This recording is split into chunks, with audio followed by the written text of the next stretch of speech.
The witch part 1 the subversion. ఇది 2018లో release అయిందేమో. దీనికి సీక్వెల్గా వచ్చిన ఇంకో మూవీ ద అదర్ వన్, అదే ద విచ్ పార్ట్ 2 అనమాట. ఇది 2022లో రిలీజ్ అయింది.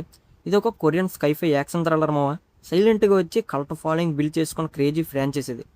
డైరెక్టర్ పార్క్ జూంగ్ జాంగ్ తీసిన ఈ మాస్టర్ క్లాస్ యూనివర్స్లో పార్ట్ 1లో కిమ్ జాంగ్ జింగ్, పార్ట్ 2లో చిన్చాన్ లీడ్ రోల్స్లో చేశారనమాట.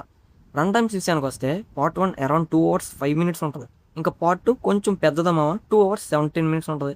తెలుగు డబ్బింగ్ కూడా అవైలబుల్గా ఉంది రెండింటికి. ప్రైమ్ వీడియోలు స్ట్రీమింగ్ అవుతున్నాయేమో రెండు సినిమాలు. అయితే సోది లేకుండా ఈ రెండు సినిమాల గురించి నాకు ఒపీనియన్ ఏంటంటే, నాకు చూసిన తర్వాత ఈ సినిమా బాగా నచ్చేమో, పర్లేదు, పక్కగా చూడొచ్చు. ఈ సినిమా వర్త్ వాచింగ్, టైం అయితే వేస్ట్ అవ్వదు.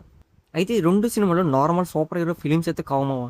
హీరో ఎంట్రీలు, ఎలివేషన్, బీజిఎం లాంటి routine dialogues and routine elevations expect చేస్తే కొంచెం డిసప్పాయింట్ అవుతారు మావా. ఎందుకంటే ఇది మెల్లమెల్లగా బిల్డ్ అయ్యి సడన్గా ఆడియన్స్ మీద వైలెన్స్ అండ్ మ్యాడ్నెస్ని చూపించే టైప్ మూవీ అనమాట. ఒక్కసారి రివీల్ అవ్వదనమాట, మెల్లమెల్లగా స్లోగా చేస్తారు. అయితే సినిమా నచ్చడానికి నాకు ప్లస్లో పాయింట్లు అన్నీ చూసేద్దాము. ముందు స్టోరీ ఏంటో చెప్పేస్తా. కథ సింపుల్గా చెప్పాలంటే, గవర్నమెంట్ సీక్రెట్ ఎక్స్పెరిమెంట్స్తో జెనెటికలీ మోడిఫైడ్ చిల్డ్రన్ని క్రియేట్ చేస్తారనమాట. వాళ్ళకి పిచ్చెక్కించే సూపర్ న్యాచురల్ పవర్స్ కూడా ఉంటాయి.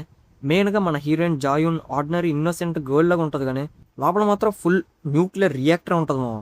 సినిమా సగం వరకు ఫస్ట్ పార్ట్ అనమాట. మెయిన్గా ఫస్ట్ పార్ట్ అంతా మిస్టరీ మీదే నడుస్తుంది మామ.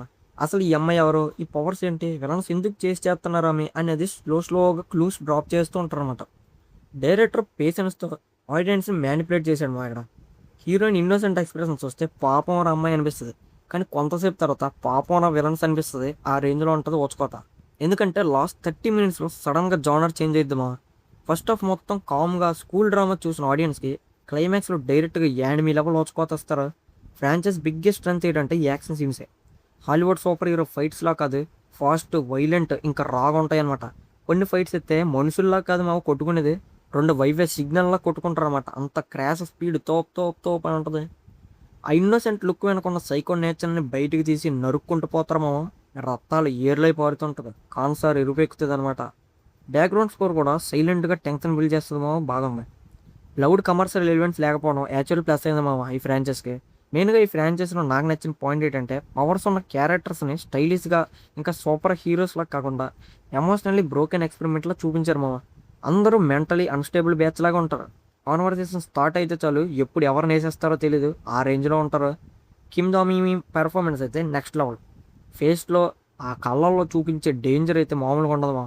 మన తెలుగులో మోస్ట్ ఇలాంటి రోల్స్ వేస్తే చెడదొక్కుతారు పక్కగానే, వీళ్ళు మాత్రం సబ్స్టైల్గా ప్లే చేశారు మామ, కళ్ళతో చూపించేగా. అయితే అన్ని ప్లస్లో చెప్తున్న ఫ్లాస్లు ఏవేటర్ అంటే ఉన్నాయి మామ. నెగిటివ్ లేకుండా ఏ సినిమా ఉందో చెప్పండి. ఫ్రాంచైజ్ ఎక్స్పెండ్ అయ్యే కొద్దీ స్కోప్ పెంచిన క్లారిటీ మాత్రం తగ్గిపోద్ది మామ. కొత్త ఎక్స్పెరిమెంట్స్, కొత్త ల్యాబ్ మ్యాడ్నెస్తో యూనివర్స్ పెంచారు, కానీ క్లారిటీ కన్నా కన్ఫ్యూజన్ ఎక్కువైపోతుంది సెకండ్ పార్ట్లో అయితే. కొన్ని ప్లేసెస్లో స్క్రీన్ ప్లే ఆడియన్స్ని సైడ్ బెంచ్ మీద కూర్చోబెట్టి సైడ్ కెట్టి కుట్టినట్టు ఉంటుంది. అసలు ఈ క్యారెక్టర్ ఎవరు, ఎందుకు ఫైట్ చేస్తున్నారనేది తెలియక బుర్ర బఫరింగ్ అయిపోద్ది. దానికి తోడు పేసింగ్ అయితే గట్టిగా తడబడద్దాం రెండు సినిమాల్లోనే. ఫస్ట్ హాఫ్స్ రెండు సినిమాల్లో కూడా చాలా స్లోగా ఉంటుంది, స్లో బర్న్ అనమాట, మెల్లగా ఉంటుంది. రెడ్ సిగ్నల్ దగ్గర ఆగిపోయిన ఆర్టీసీ బస్సులాగా కదలదామా, అటు వెళ్దు ఇటు వెళ్దాం. ఎక్స్పోజిషన్ కూడా ఎక్కువ అయ్యి ఎమోషనల్ కనెక్ట్ బాగా తగ్గిపోద్ది. అండ్ ఈ సినిమాని ఫ్యామిలీతో చూడొచ్చు అంటే, ఎస్ మామ, ఫ్యామిలీతో చూడొచ్చు, కానీ పిల్లలతో చూడకండి. ఎందుకంటే దెబ్బ రొమాన్స్ సీన్లు గట్టు ఉండవు, కానీ వైలెన్స్, బ్లడ్ బాత్, ఇంకా నరుక్కోవడాలు బాగా ఎక్కువ ఉంటాయి. సో చిన్నపిల్లలు చూడకుండా ఉండడం బెటర్. అయితే ఫైనల్గా చెప్పేది ఏంటంటే, the witch franchise Korean sci-fi జోనర్లో ఒక యూనిక్ అటెంప్ట్ మామ. పర్ఫెక్ట్ కాదు, కానీ అట్మాస్ఫియర్, ఆ mystery and violent pay off కోసం definitely worth watching movie. Especially slow burn thrillers ఇంకా సూపర్ న్యాచురల్ యాక్షన్ లవర్స్కి ఫుల్ కిక్ ఇస్తుంది ఈ మూవీ అయితే.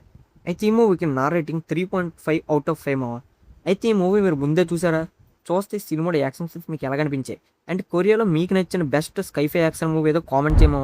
వీడియో నచ్చితే లైక్ కొట్టి ఛానల్ సబ్స్క్రైబ్ కొట్టి ఉంటా మరి.